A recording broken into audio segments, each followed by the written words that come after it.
अस्सलामुअलैकुम everyone, B horror की एक और एपिसोड में आप सबको खुशामदीद। आज की स्टोरी हमें अशर की तरफ से भेजी गई है और ये अपनी कहानी में लिखते हैं। ये जो मैं अपनी आपको कहानी सुनाने जा रहा हूँ वो एक ऐसी रात थी जो मैं कभी नहीं भूल सकता। ये सब तब शुरू हुआ जब मैंने अपने पेपर्स की तैयारी के लिए अकेडमी ज्वाइन की। अकेडमी घर से लगभग 9 से 10 किलोमीटर दूर थी, इसलिए मैं हर रोज अपनी बाइक पर जाता था सुबह से शाम तक। लेकिन कभी कभी दोस्तों की वजह से मुझे आने में रात हो जाती थी। उस दिन भी कुछ ऐसा ही हुआ था। क्लासेस के बाद मेरे दोस्तों ने मुझे रोक लिया। हम लोग नॉर्मली बाहर घूम रहे थे। रात ज्यादा हो गई थी। मैंने घड़ी में टाइम देखा तो रात के 1:45 बज रहे थे। मैंने अपने दोस्तों से कहा कि रात ज्यादा हो गई है, मैं घर निकल रहा हूँ। उन सबको होटल पर छोड़कर मैं घर के लिए निकल गया। थोड़ी घबराहट हो रही थी क्योंकि वो रास्ता जहाँ से मैं घर जाता था वो कब्रिस्तान के बीच से होकर गुजरता था। वो कब्रिस्तान मेरे शहर का सबसे बड़ा कब्रिस्तान था और उसका एक हिस्सा रोड के साथ मिला हुआ था जो तकरीबन आधा किलोमीटर का था। मैंने सोचा कि बस 10 मिनट का सफर है, घर पहुंच जाऊंगा। जैसे ही बाइक कब्रिस्तान वाले रोड पर आई, हवा थोड़ी ठंडी लगने लगी। पहले मैंने सोचा कि शायद रात होने की वजह से ऐसा महसूस हो रहा है। फिर एक अजीब सी खामोशी महसूस होने लगी। पूरा रोड सुनसान था, कोई गाड़ी या आदमी नहीं, सिर्फ पेड़ के पत्तों की हल्की हल्की सरसराहट सुनाई दे रही थी। और तभी मैंने देखा कब्रिस्तान के बड़े लोहे के दरवाजे के पास एक आदमी बैठा हुआ है। उसके बाल लंबे और उलझे हुए थे जो कि उसके चेहरे को छुपा रहे थे। वो नीचे देख रहा था। उसके सामने 3 मरी हुई बिल्लियां थी। उनका पेट कुछ अजीब तरीके से फाड़ा गया था और खून जमीन पर हर तरफ फैला हुआ था। ये सारी चीजें देखकर मेरी सांस अटक गई। मेरा दिमाग सिग्नल देने लगा कि यहाँ से निकल जाना ही बेहतर होगा। मेरी दिल की धड़कन तेज होने लगी और मैंने अपनी बाइक का हैंडल मजबूती से पकड़ लिया और मैंने जोर से एक्सीलेटर घुमाया कि कब्रिस्तान का गेट पीछे छोड़ गया। सिर्फ 4 सेकंड के अंदर मुझे महसूस हुआ कि कोई मेरे पीछे भाग रहा है। दिल जोर जोर से धड़क रहा था। मैंने अपनी गर्दन हल्की सी मोड़ी और पीछे देखा, कोई नहीं था। लेकिन जैसे ही फिर मैंने सीधा देखा, एक चीख की आवाज सुनाई दी। मैं बाइक और तेज चलाने लगा। मेरा घर अभी भी 4 किलोमीटर दूर था, पर एक अजीब सी घबराहट थी, जैसे कोई मेरे साथ भाग रहा हो। और फिर किसी ने मुझे मेरे नाम से बुलाया, अशर। बाइक की स्पीड इतनी तेज हो गई थी कि हवा का प्रेशर मुझे मेरे मुंह पर महसूस हो रहा था। जितनी तेज मैं बाइक भगा रहा था, मुझे लग रहा था कोई मेरे पीछे भी उतनी ही तेजी से भाग रहा है। जैसे ही मैंने अपनी बाइक के मिरर में देखा, मेरा खून जम गया। वो एक आदमी नहीं, अब एक औरत थी जो सिर्फ मुझसे 2 कदम दूर थी।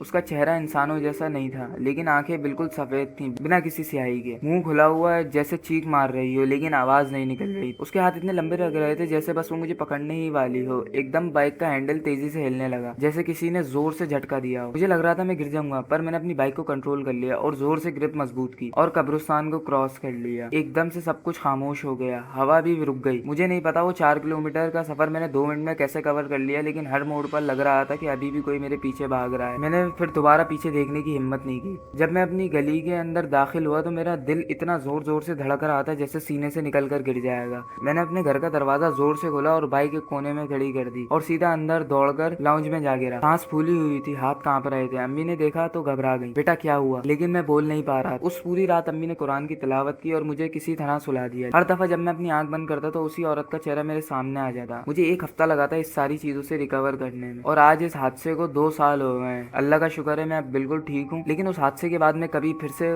कब्रिस्तान वाले रोड पर नहीं गया और इस वाकई को लिखते वक्त भी मेरे हाथ कांप रहे और आज भी जब मैं इस वाकई को याद करता हूँ तो मेरी रूह तक कांप जाती है। तो यार बस आज की इस वाली वीडियो में इतना ही। अगर ये वीडियो आप लोगों को थोड़ा सा ही पसंद आया तो लाइक कर देना, चैनल पे नए हो सब्सक्राइब कर देना। और आपके साथ भी कभी ऐसा हॉरिफाइंग इंसिडेंट हुआ और आप अपनी स्टोरी मेरे साथ शेयर करना चाहते हो, कमेंट से ईमेल के थ्रू शेयर कर सकते हैं। मिलूंगा आप लोगों से अगली वीडियो में। Good bye.